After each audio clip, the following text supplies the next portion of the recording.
action. I would like to speak today on the occasion of the Scottish referendum.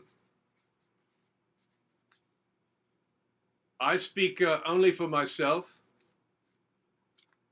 I am the chieftain of a Scottish clan, the Forbes of Declaration, but I am speaking only for myself.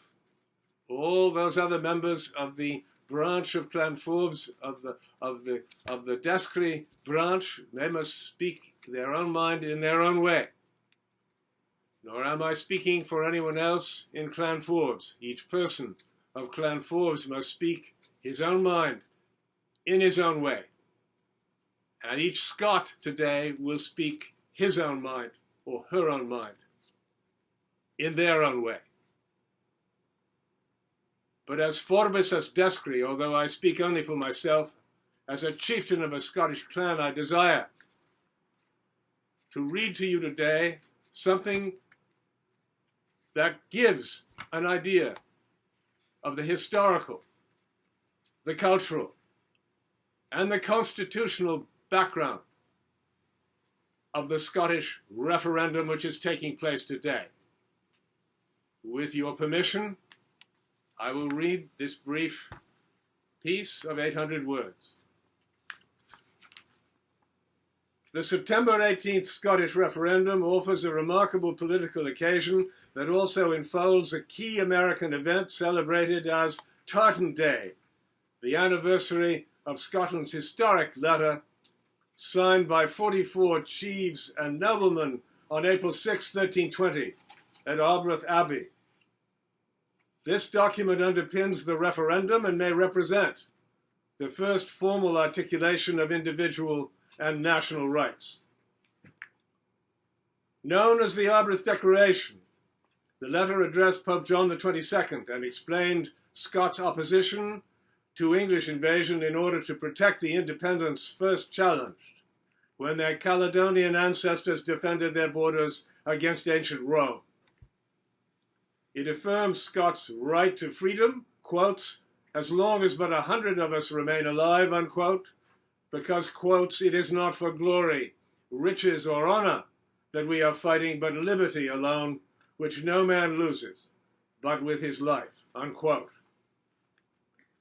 The document revealed Scotland's Irish heritage of elective, contractual kingship.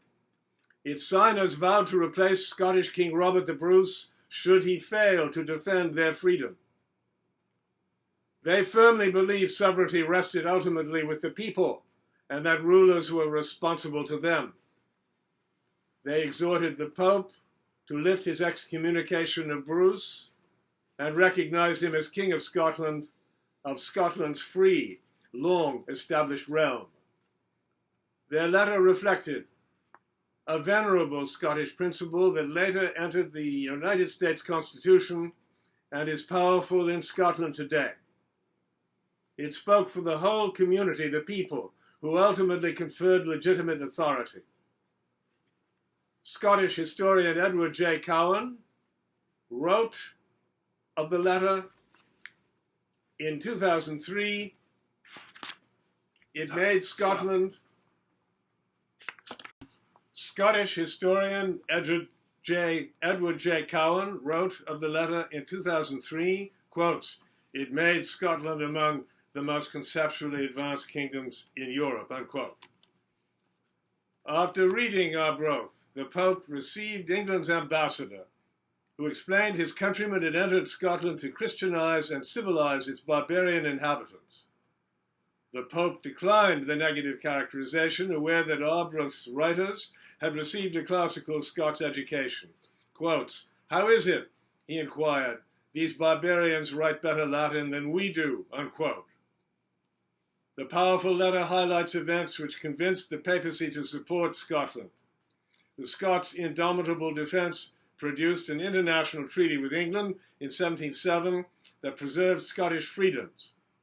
They have regathered in Scotland's Claim of Right, 1989, signed by British government members acknowledging the Scots' right, quotes, to determine the form of government suited to their needs, unquote.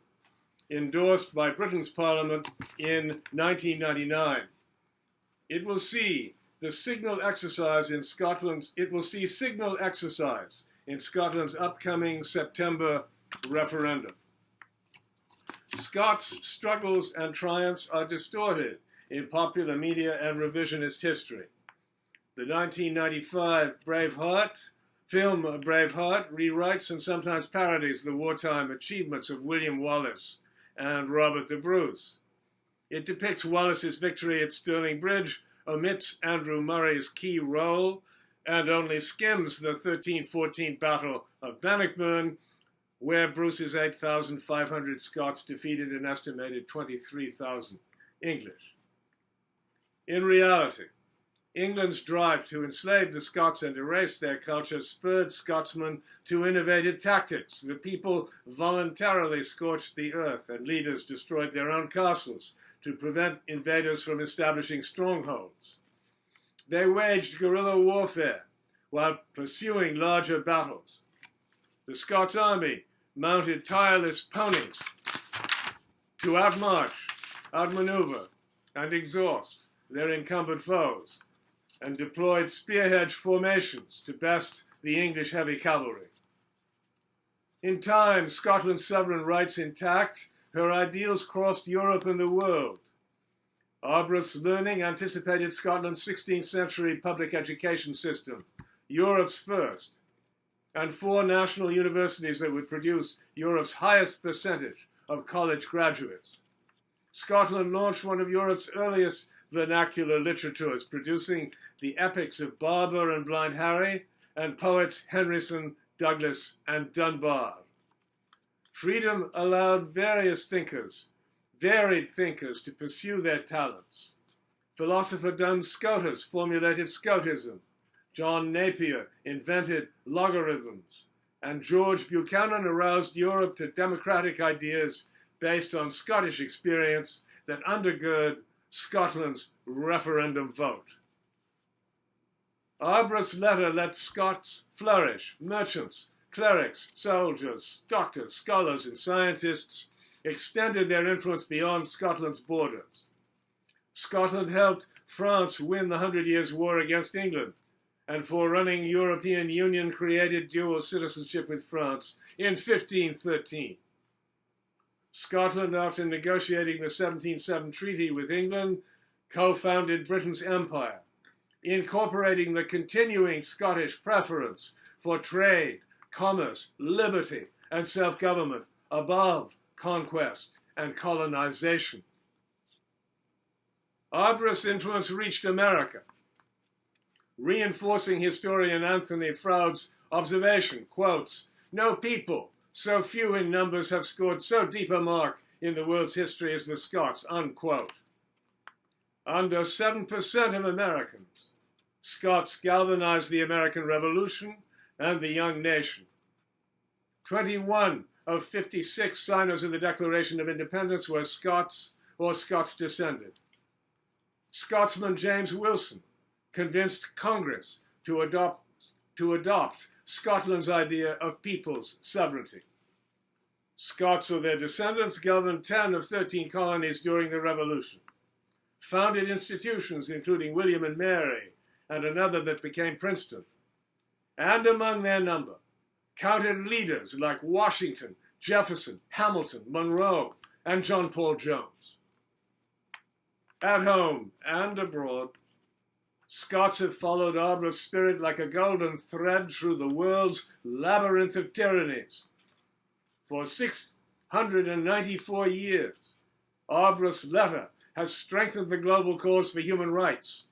Its example lies behind the Scottish Referendum and echoes across the centuries as a call for individual sovereignty and a celebration of free peoples everywhere.